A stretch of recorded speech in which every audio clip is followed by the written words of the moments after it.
Hello दोस्तों, मैं रीमा श्रीवास्तव स्वागत करती हूं आपके अपने चैनल आसान हिंदी में। आज हम लोग स्वर संधि को पढ़ेंगे। चलिए देखते हैं स्वर संधि को।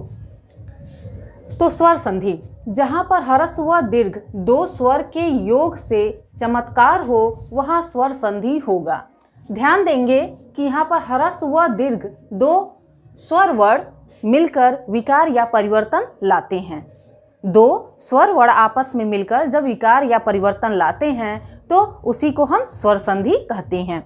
इसमें स्वर ह्रस्व ह्रस्व भी हो सकता है, दीर्घ दीर्घ भी हो सकता है, एक दीर्घ और एक ह्रस्व भी हो सकता है। स्वर संधि के 5 भेद होते हैं या फिर स्वर संधि 5 प्रकार की होती है। स्वर संधि 5 प्रकार की होती है। उसमें पहला है दीर्घ संधि, दूसरा है गुण संधि, तीसरा है वृद्धि संधि, चौथा है यड़ संधि और पांचवा है अयादि संधि।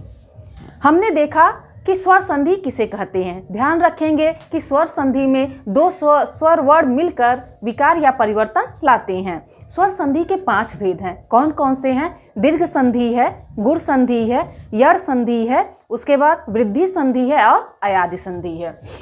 अब हम देखेंगे नंबर 1 पे दीर्घ स्वर संधि आती है। तो दीर्घ स्वर संधि को कैसे पहचानेंगे? यदि किसी संधि के पहले खंड के अंतिम अक्षर में, ध्यान देंगे, किसी संधि के पहले खंड के अंतिम अक्षर में अ, आ, ई, उ तथा री आए तथा दूसरे खंड के पहले अक्षर में वही वर्ण यानी अ आया है तो अ, आ आया है तो आ, मतलब इन्हीं दोनों में से अ या आ आए, फिर इन्हीं दोनों में से ई या ई आए, इन्हीं दोनों में से उ या उ आए, वही वर्ण ह्रस्व व दीर्घ आए। मतलब ये ह्रस्व भी आ सकता है या फिर दीर्घ भी आ सकता है। आए तो दोनों मिलकर दीर्घ हो जाएंगे। ह्रस्व और दीर्घ दोनों मिलकर क्या हो जाएंगे? दीर्घ ही होंगे। ह्रस्व ह्रस्व मिलेंगे तब भी दीर्घ होंगे, ह्रस्व या दीर्घ मिलेंगे तब भी दीर्घ होंगे, दीर्घ दीर्घ मिलेंगे तब भी दीर्घ ही होंगे। तो देख लीजिए यहाँ पे, जैसे यहाँ पे दिया है पहले आ, ह्रस्व और दीर्घ दोनों मिलकर क्या करते हैं?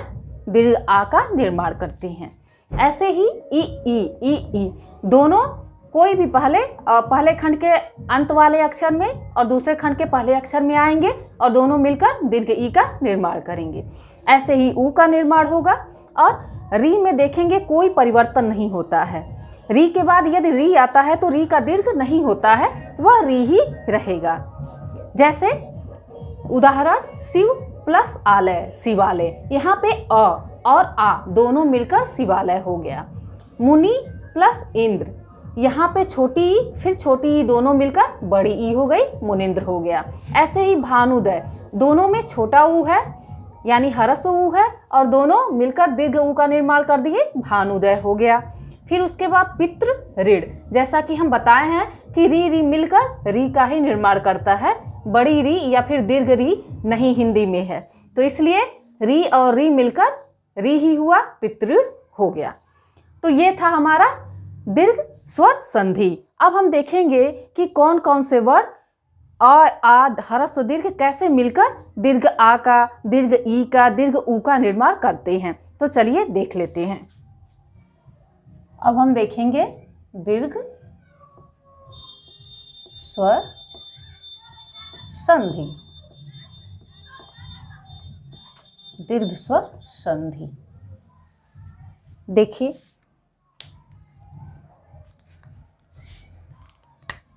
इसमें ह्रस्व अ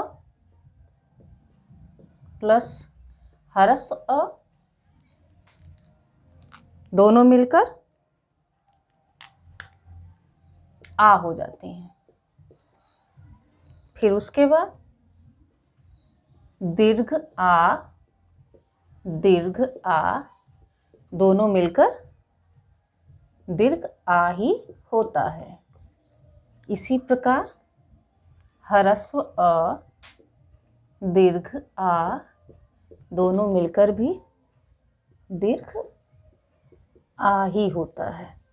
फिर दीर्घ आ ह्रस्व अ दोनों मिलकर भी दीर्घ आ ही होता है। अब ऐसे ही हम देख लेंगे ई को, ह्रस्व ई दोनों मिलकर दीर्घ ई हो जाते हैं, ठीक है। फिर दीर्घ ई दोनों मिलकर दीर्घ ई हो जाते हैं। ह्रस्व ई दीर्घ ई दोनों मिलकर दीर्घ ई, दीर्घ ई ह्रस्व ई दोनों मिलकर दीर्घ ई, ठीक है। ऊ को देखते हैं, ह्रस्व ऊ दीर्घ ऊ,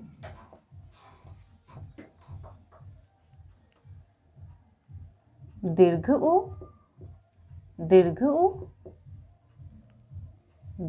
होगा, ह्रस्व ऊ दीर्घ ऊ होगा, दीर्घ ऊ ह्रस्व ऊ दीर्घ ऊ होगा।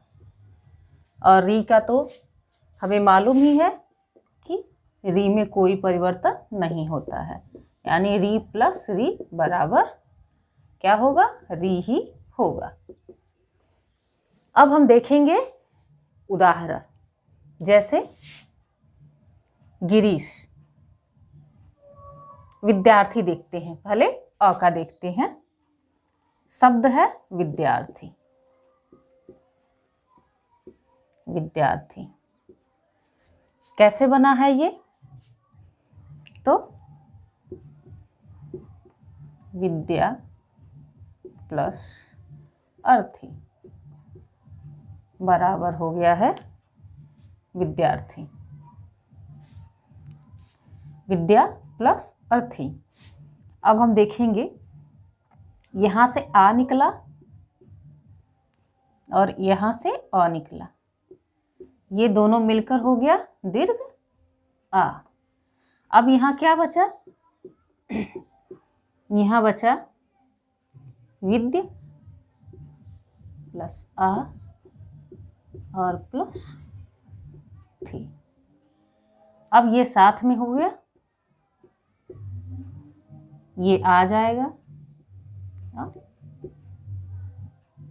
ये हो गया हमारा विद्यार्थी। अब हम देख लेते हैं गिरीश शब्द को।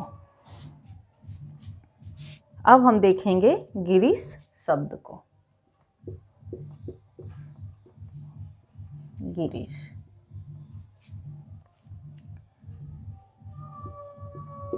तो गिर प्लस ईस, यही हमारा शब्द है। लेकिन बना कैसे है, यहाँ से ई, छोटी ई और ये बड़ी ई दोनों मिलकर दीर्घ ई हो गए, दीर्घ ई हो गए, ठीक है। अब इसके बाद यहाँ पे बचा गिर, अब ये ई आ जाएगा और प्लस श, अब ये साथ में हो जाएंगे सब गिरीश, ये र पे बड़ी की मात्रा और स आ जाएगा, तो इस तरह हमारा गिरीश बन गया। ऐसे ही हम एक ऊ का एग्जाम्पल देखेंगे, भानुदय शब्द है, शब्द हम लेंगे भानुदय। अब इसको अलग करेंगे, तो भानु प्लस उदय, यहाँ पे लेंगे ह्रस्व ऊ दोनों मिलकर हो गया है दीर्घ ऊ। अब देखिए ये हो गया हमारा भान, अब ये आ गया दीर्घ ऊ, इसके बाद यहाँ से दय, दय, अब ये एक साथ हो गया भानु दय। अब इस पे ये मात्रा आ गया दीर्घ ऊ का और दय साथ में, अब ये हो गया भानुदय। अब हम देख लेते हैं पितृण शब्द को। पितृ शब्द को।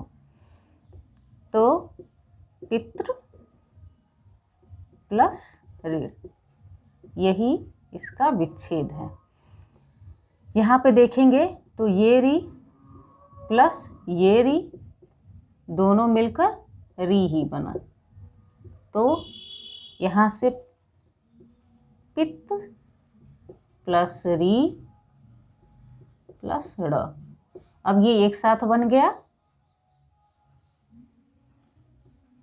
पितृण। पितृण। तो उम्मीद है आप लोग को स्वर संधि में दीर्घ स्वर संधि अच्छे से समझ में आया होगा। यदि हमारा पढ़ाया आप लोग के समझ में आता है तो मेरे चैनल को लाइक शेयर सब्सक्राइब करना ना भूलें। धन्यवाद।